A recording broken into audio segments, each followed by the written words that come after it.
5ஆம் இடத்துக்கு முதல்ல சனி பகவான் வரும்போது நிறைய பேருக்கு பார்த்தீங்கன்னா குழந்தை பாக்கியம் உண்டாகும். ஏன்னா சனி பகவான் இருக்கிற இடத்த விருத்தி பண்ணுவார், இருக்கிற இடத்த பெருக்கி விடுவார் சனி பகவான். அப்போ 5ஆம் இடம்ங்கிறது குழந்தைங்களை சொல்கிறது, 5ஆம் இடம்ங்கிறது புத்திரன், 5ஆம் இடம்ங்கிறது பூர்வீகம், 5ஆம் இடம்ங்கிறது தாத்தாவை சொல்கிறது, 5ஆம் இடம்ங்கிறது புகழ், வளர்ச்சி, அந்தஸ்து, இது எல்லாத்தையும் சொல்கிறது பார்த்தீங்கன்னா 5ஆம் இடம் தான். அப்போ 5ஆம் இடத்துக்கு சனி பகவான் வர்றது நன்மை தான். இப்போ இதில் நான் சொன்ன எல்லாத்துலேயும் உங்களுக்கு நன்மையாக தான் கொடுப்பார். என்னென்ன சொன்னேன்? குழந்தை விஷயத்த சொன்னேன், பூர்வீகம், பூர்வீகத்தில் ஏதாவது சொத்து வராமல் இருக்குது, இது பூர்வீகத்தில் ஒரு சொத்து பிரச்சனை இருக்குன்னா அது இப்போ சால்வ் ஆயிடும் ஏன்னா 5ஆம் இடத்துக்கு சனி பகவான் வரும்போது.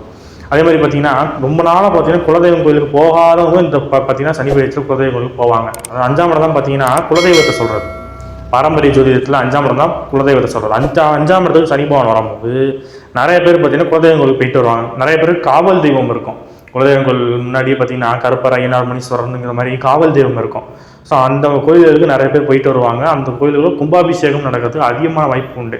ஸோ இது வந்து விருச்சிக ராசிக்கு ஒரு ப்ளஸ் பாயிண்ட். இன்னொன்று, பிள்ளைங்கனால ஒரு நன்மை நடக்கும். விருச்சிக ராசிக்காரங்களுக்கு குழந்தைங்கனால ஒரு நன்மை நடக்கும், குழந்தைங்கனால ஒரு சந்தோஷம் கிடைக்கிறது. இந்த மாதிரி விஷயங்கள் வந்து இந்த விருச்சிக ராசிக்காரங்களுக்கு நடக்கும். அதேமாதிரி பார்த்தீங்கன்னா ஒரு இடமாற்றம் நடக்கிறதுக்கு வாய்ப்பு உண்டு. ஒரு வீடை மாற்றுறேன், ஒரு தொழிலை இடம் மாற்றுறேன், ஒரு வேலை பார்க்குற இடத்துல இந்த இடத்துலேருந்து இன்னொரு இடத்துக்கு போகிறேங்கும் போது இடமாற்றம் உண்டு. நிறைய பேருக்கு ப்ரொமோஷன் கிடைக்கும், ப்ரொமோஷனோட அந்த டிரான்ஸ்ஃபர் கிடைக்கும். 7ஆம் இடத்தை சனி பகவான் பார்க்கும்போது என்ன ஆகும்? திருமணமே ஆகாமல் இருக்க விருச்சிக ராசிக்காரங்களுக்கு இந்த சனி பயிற்சியில் திருமணம் நடந்துடும். கணவன் மனைவிக்கு ஒரு சின்ன சின்ன மிஸ் அண்டர்ஸ்டாண்டிங் இருக்கும். ஏன்னா சனி பகவான் 7ஆம் இடத்தை பார்க்குறாருல, பார்க்குற இடத்துக்கு ஒரு நெகட்டிவ் ஒன்று கொடுப்பார். இப்போ 7ஆம் இடம்னா மனைவியை சொல்கிறது, கணவனை சொல்கிறது, 7ஆம் இடம்னா பார்ட்னர்ஸ், பிஸ்னஸ் பார்ட்னர்ஸ், எல்லாத்தையும் ஒரு மிஸ் அண்டர்ஸ்டாண்டிங் வரதுக்கு வாய்ப்பு இருக்குது.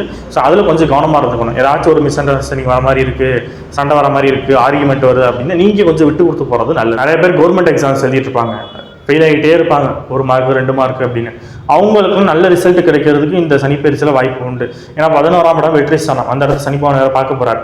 ஸோ அதனால இந்த கவர்மெண்ட் எக்ஸாம் எழுதுறவங்க, காம்படிட்டிவ் எக்ஸாம் எழுதுறவங்க, நீட்டு இது மாதிரி எக்ஸாம்ஸ் எல்லாம் எழுதுறவங்க அதுக்கான எஃபர்ட்டை போடுங்க. கண்டிப்பாக உங்களுக்கு இந்த சனி பயிற்சியில் சக்ஸஸ் கிடைக்கும். அப்புறம் 2ஆம் இடத்தை சனி பகவான் பார்க்க போகிறார். ஜீவனக்காரன் 2ஆம் இடத்தை, அதாவது தனஸ்தானத்தை ஜீவனக்காரன் பார்க்க போகிறோம். அப்போ பேசி தொழில் பண்ணுறவங்க, பிஸ்னஸ் பண்ணுறவங்க எல்லாருக்குமே பார்த்தீங்கன்னாலே ஒரு வருமானம் கிடைக்கிறதுக்கு வாய்ப்பு உண்டு. முக்கியமாக பார்த்தீங்கன்னா டீச்சர்ஸு, லாயர்ஸு, ஜோதிடர்கள், இவங்க எல்லாருக்கும் பார்த்தீங்கன்னா அந்த சனி பயிற்சியில் நல்ல ஒரு கணிசமான தொகையை அவங்க சம்பாதிப்பாங்க. ஏன்னா வாக்குஸ்தானத்தை சனி பகவான் பார்க்குறாரு. பேசி தொழில் பண்ண போகிறவங்க, ஜீவனக்காரன் வந்து வாக்குஸ்தானத்தை பார்க்கும்போது பேசி தொழில் பண்ணுறவங்களுக்கு நன்மையே நடக்கும்.